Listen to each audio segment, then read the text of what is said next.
Hi friends, welcome to മൈലാഞ്ചി kitchen. നമ്മുടെ വീട്ടിലൊക്കെ ചെമ്പരത്തിപ്പൂ ധാരാളം കാണും. നമ്മുടെ വീട്ടിലില്ലെങ്കിൽ അപ്പുറത്തും ഇപ്പുറത്തുള്ള വീട്ടിലൊക്കെ കാണും. നമ്മൾ സാധാരണ ഇത് എണ്ണ കാച്ചി തലയ്ക്ക് തേക്കാൻ ഉപയോഗിക്കും, അല്ലെങ്കിൽ ഇത് അരച്ച് താളി പോലെ നമ്മുടെ തലയിൽ തേച്ച് കുളിക്കാനൊക്കെ യൂസ് ചെയ്യാറുണ്ട്. എന്നാൽ ഇത് വെച്ച് ഒരു ഹെൽത്തി ആയിട്ടുള്ള ഒരു ജാം ചെയ്താൽ എങ്ങനെ ഉണ്ടാകും, അതാണ് ഞാൻ ഇന്നത്തെ വീഡിയോയിൽ കാണിക്കാൻ പോകുന്നത്. ഹെൽത്തി ആയിട്ടുള്ള ഒരു പ്രിസർവേറ്റീവ്സ് ഒന്നും ചേർക്കാത്ത നല്ല ഹെൽത്തി ആയിട്ടുള്ള ഒരു ജാം പ്രിപ്പറേഷനാണ് ഇന്നത്തെ വീഡിയോയിൽ നമ്മൾ കാണാൻ പോകുന്നത്. അതിനു മുമ്പായി ഈ ചാനൽ ഇതുവരെ സബ്സ്ക്രൈബ് ചെയ്യാത്തവരുണ്ടെങ്കിൽ ഒന്ന് സബ്സ്ക്രൈബ് ചെയ്യണം. അടുത്തുള്ള ബെൽ ബട്ടണും ക്ലിക്ക് ചെയ്ത് ഓൾ എന്ന ഓപ്ഷനും കൂടി ഇനേബിൾ ചെയ്ത് വെക്കണം. എങ്കിലേ ഞാൻ അപ്ലോഡ് ചെയ്യുന്ന വീഡിയോയുടെ നോട്ടിഫിക്കേഷൻ നിങ്ങൾക്ക് ഉടനെ വന്ന് കിട്ടത്തുള്ളൂ. ഇപ്പോൾ നമ്മൾ ഇത് എങ്ങനെയാണ് പ്രിപ്പയർ ചെയ്യുന്നതെന്ന് നോക്കാം. ഇതിനായിട്ട് ഞാനിവിടെ 30 ചെമ്പരത്തിപ്പൂ എടുത്തു വെച്ചിട്ടുണ്ട്. ഇതിൻ്റെ ഇതളുകൾ മാത്രമേ നമുക്ക് ആവശ്യമുള്ളൂ. ഈ തണ്ടും ഇതൊന്നും ആവശ്യമില്ല. ഇത് ചെറിയ ചെറിയ ഉറുമ്പുകളൊക്കെ കാണും, അതൊക്കെ ക്ലീൻ ചെയ്തിട്ട് നമ്മൾ ഈ ഇതളുകൾ മാത്രം ഇങ്ങനെ പറിച്ചെടുക്കണം. നമുക്കിതിൻ്റെ ആവശ്യമില്ല. ഈ തണ്ടും ഈ പൂവിൻ്റെ ഇതും ഒക്കെ വേസ്റ്റാണ്, അതൊക്കെ നമുക്കങ്ങ് കളയാം.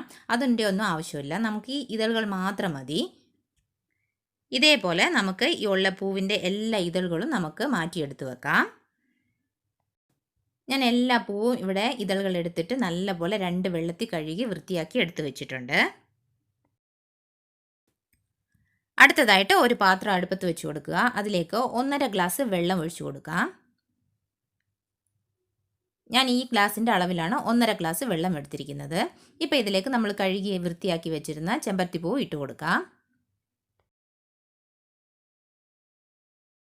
ഇപ്പോൾ ഇത് നല്ലപോലെ തിളച്ച് ആ ചെമ്പരത്തിപ്പൂവിൻ്റെ കളറൊക്കെ നമുക്ക് ആ വെള്ളത്തിൽ കിട്ടുന്ന അത്രയും സമയം നമ്മളിത് അടുപ്പത്ത് വെച്ച് തിളയ്ക്കാൻ വെക്കണം.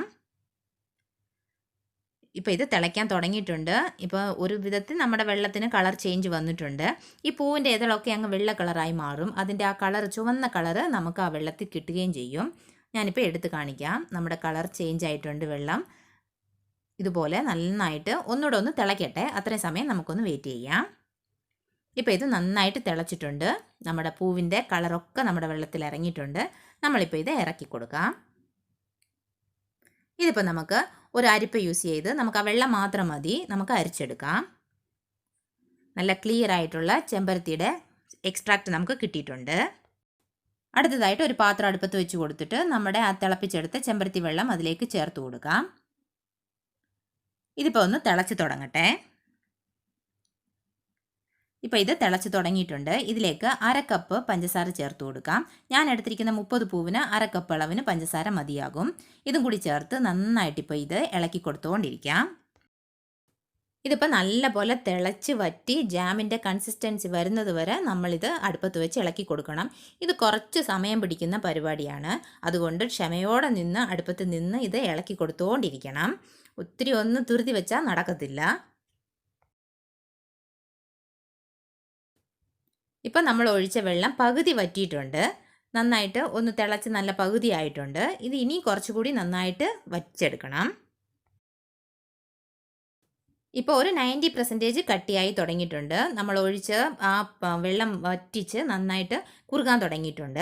ഇതിപ്പോൾ കറുപ്പ് നിറത്തിലാണ് ഇരിക്കുന്നത്. ഇത് ജാമിൻ്റെ കളറിലാക്കണമെങ്കിൽ ഇതിലേക്കൊരു 1/2 ലെമൺ ജ്യൂസ് നമ്മൾ ഒഴിച്ചു കൊടുക്കണം. ഒഴിച്ചു കൊടുത്ത് ഇളക്കി കഴിയുമ്പോൾ നമുക്ക് അടിപൊളിയായിട്ടുള്ള നമ്മുടെ ജാമിൻ്റെ കളർ ഇവിടെ കിട്ടിയിട്ടുണ്ട്. അല്ലെങ്കിൽ കറുപ്പ് കളറിലാണ് ഇരിക്കുന്നത്. ഇപ്പോഴാണ് നമ്മുടെ കറക്റ്റ് കളർ കിട്ടിയിട്ടുള്ളത്. ഇത് ഒന്നുകൂടി നന്നായിട്ട് കട്ടിയാകുന്നത് വരെ അടുപ്പത്ത് വെച്ച് ഇളക്കി കൊടുത്തുകൊണ്ടിരിക്കാം.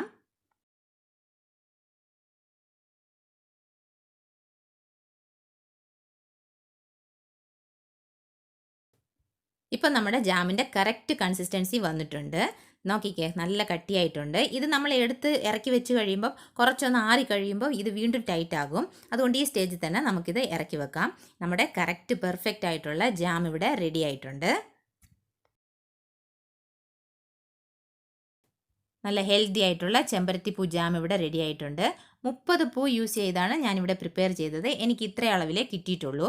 നിങ്ങൾക്ക് കുറച്ചുകൂടി വേണമെന്നുണ്ടെങ്കിൽ 2-3 ദിവസത്തെ പൂ ചേർത്ത് വെച്ച് 100-150 പൂ ചേർത്ത് നിങ്ങൾ ചെയ്താൽ മതി. ഞാനിപ്പോൾ ഇത് ബ്രെഡിൽ തടവി കാണിച്ചു തരാം. നമ്മൾ കടയിൽ നിന്ന് വാങ്ങിക്കുന്ന ഫ്രൂട്ട് ജാമിൻ്റെ ആ ടേസ്റ്റൊക്കെ വരുള്ളൂ, ഒരു ടേസ്റ്റ് വ്യത്യാസവും വരില്ല. പക്ഷേ കടയിൽ നിന്ന് വാങ്ങിക്കുന്നതിലും നല്ല ഹെൽത്തിയാണ് നമ്മുടെ ജാം. ഒരു പ്രിസർവേറ്റീവ്സോ കളറിങ്ങിനായിട്ട് വേറെ ഒരു കെമിക്കലും ചേർത്തിട്ടില്ല. നല്ല ഹെൽത്തി ആയിട്ടുള്ള നമ്മുടെ കൈകൊണ്ടുണ്ടാക്കിയ ഹെൽത്തിയായ ജാം തടവി നമ്മുടെ വീട്ടിലെ കുട്ടീസിന് ഇങ്ങനെ കൊടുക്കുകയാണെങ്കിൽ അവർ നന്നായിട്ട് ഹെൽത്തി ആയിട്ട് വളരുകയും ചെയ്യും. സാധാരണ വീട്ടിൽ പൂക്കുന്ന പൂ, ഒറ്റ ദിവസം കൊണ്ട് വാടിപ്പോകുന്ന പൂ യൂസ് ചെയ്ത് നമ്മൾ ഇങ്ങനെ നമ്മുടെ കൈകൊണ്ട് ഉണ്ടാക്കി നമ്മുടെ കുട്ടീസിനൊക്കെ കൊടുക്കുകയാണെങ്കിൽ അവർക്ക് സന്തോഷം, നമുക്കും സന്തോഷമാകും. നിങ്ങളുടെ വീട്ടിൽ പൂവില്ലെന്നുണ്ടെങ്കിലും ചെമ്പരത്തിയുടെ ചെടി ഇല്ലെന്നുണ്ടെങ്കിലും അടുത്തൊക്കെ കാണുന്ന വീട്ടിലെങ്കിലും പൂ പറിച്ച് ചേർത്ത് വെച്ച് ഒരു 3-4 ദിവസം ചേർത്ത് വെച്ചാൽ മതി. കുറച്ച് പൂ അധികമായിട്ട് കിട്ടും. ആ പൂ യൂസ് ചെയ്ത് നിങ്ങൾ വീട്ടിൽ തീർച്ചയായിട്ടും ഇത് ട്രൈ ചെയ്ത് നോക്കണം. ട്രൈ ചെയ്ത് നോക്കിയിട്ട് ഇതിൻ്റെ ഫീഡ്ബാക്ക് എനിക്ക് കമൻറ്റിൽ അറിയിക്കണം. ഈ റെസിപ്പി ഇഷ്ടമായെങ്കിൽ തീർച്ചയായിട്ടും ലൈക്ക് ചെയ്യണം. ഫ്രണ്ട്സിനും റിലേറ്റീവ്സിനും ഒക്കെ മറക്കാതെ ഷെയർ ചെയ്ത് കൊടുക്കുകയും വേണം. Thank you for watching.